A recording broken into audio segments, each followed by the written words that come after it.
Good morning. Monday Morning Quarterback, episode 134.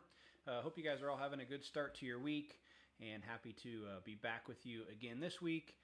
No fancy video this week. Tyler wasn't able to join us today, so doing it old school and have a good topic to talk with you guys about today. So today we're going to talk about the difference between low speed and high speed rebound. And I think that's an important topic. We kind of talked about rebound last week and how it affects the handling of your race car. And we've gotten a fair bit of questions throughout the week in regards to that. So I thought we ought to do another topic this week and talk about really kind of the meat and potatoes of it and the difference between low speed and high speed and why that is so important to understand. So if you have questions along the way, feel free to ask those. That's what we're here for, is to answer your questions. If it doesn't pertain to today's topic, that's okay too. You can go ahead and ask those and we will get those answered.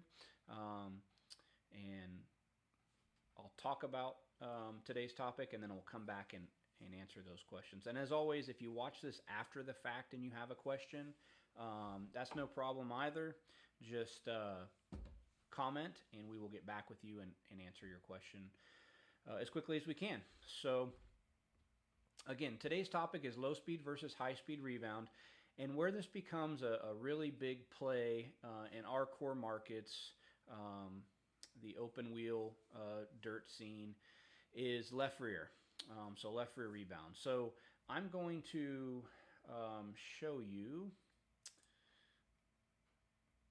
our graph. I can pull it up here. Let's see where we're at.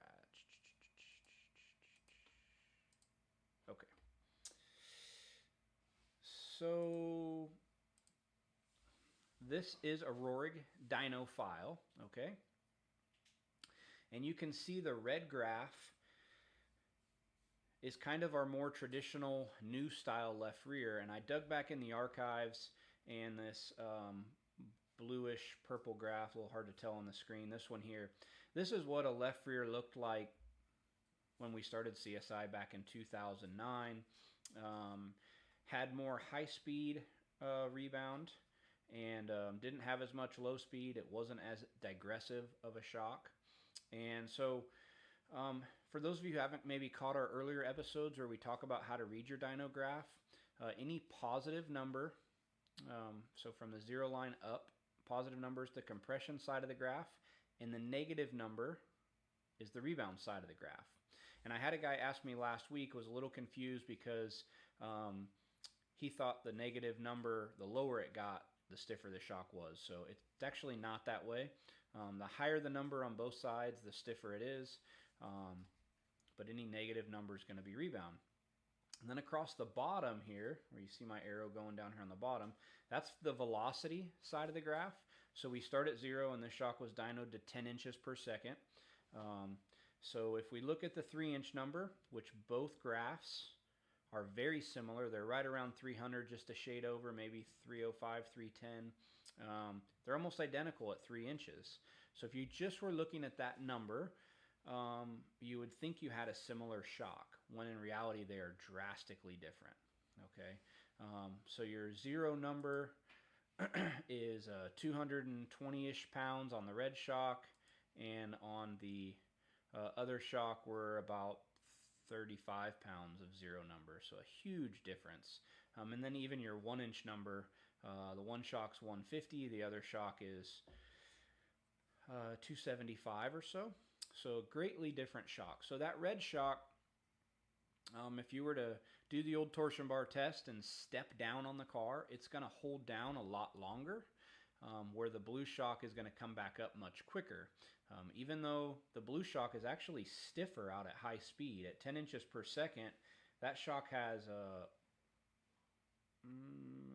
about 75, 80 pounds more rebound, but the low speed it isn't. And the low speed is really important because that's what the driver feels. That's the shock spends the majority of its time in this low speed range, especially on a left rear where we have a lot of rebound. Doesn't allow the shock to move extremely fast in that direction.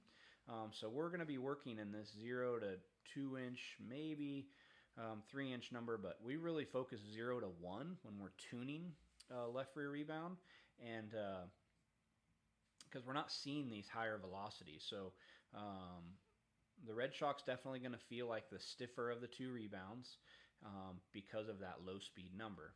The other thing I want to show is, let me close these two. The other thing I wanted to show is this older shock here. You can see how big the range is. So the black being full soft and the red being full stiff. So we used to have this really big range. Everybody wanted a real large range. So in the old traditional valving numbers, they wanted the shock to go from an 8 on rebound to a 2.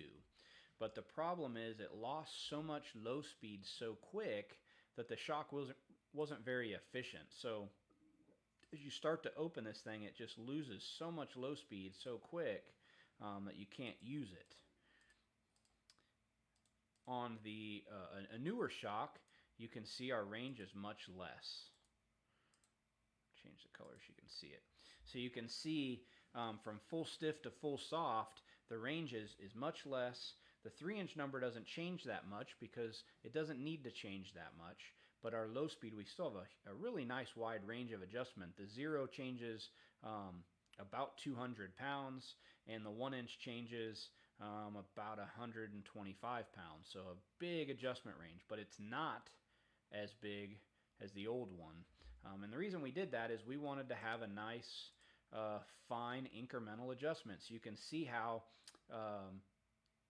much range we have and how fine the adjustments are looking at the 0 number here. A lot of options there. And if we show the old one, you can see we only have a couple small adjustments, and then they get really, really big, because in order to have that wide adjustment range, we have to move a lot of fluid through there. The taper of the needle has to be a lot finer, and so you don't have that incremental, 10-pound adjustment at 0. You have some pretty big changes there. So again, the low speed rebound is really what you should be looking at when you're looking at your left rear. Now when we're looking at the front shocks, you aren't running near as much rebound, so the shock does move faster in that direction. And then looking at the 3 inch number is an okay tuning tool because the shock is moving that fast. And so we would look more at kind of those middle numbers when looking at the front rebound. So pretty much every corner of the car, we're going to look at the 3 inch number, with the exception of the left rear. We want to look at that 0 and 1 inch rebound, and that's an important tuning tool. So anybody have any questions as far as the difference between low speed and high speed rebound and how they affect your race car? One of the reasons, I'm going to cut back to this graph here real quick. One of the reasons that we build the shocks the way we do today is because the shock doesn't need all that unnecessary high speed. So we build the shocks very digressive because if you do hit a hole, we don't want to hold the tire out of the racetrack. Okay, so the more high speed it has, the more prone it is to doing that, and if you hit a hole, we're kind of holding that corner of the car down. So most builders and manufacturers are building a very digressive left rear. So you can see from 3 inches per second out to 10, it's not even building 50 pounds. It's only building about 40 pounds of force. So it blows off really nicely.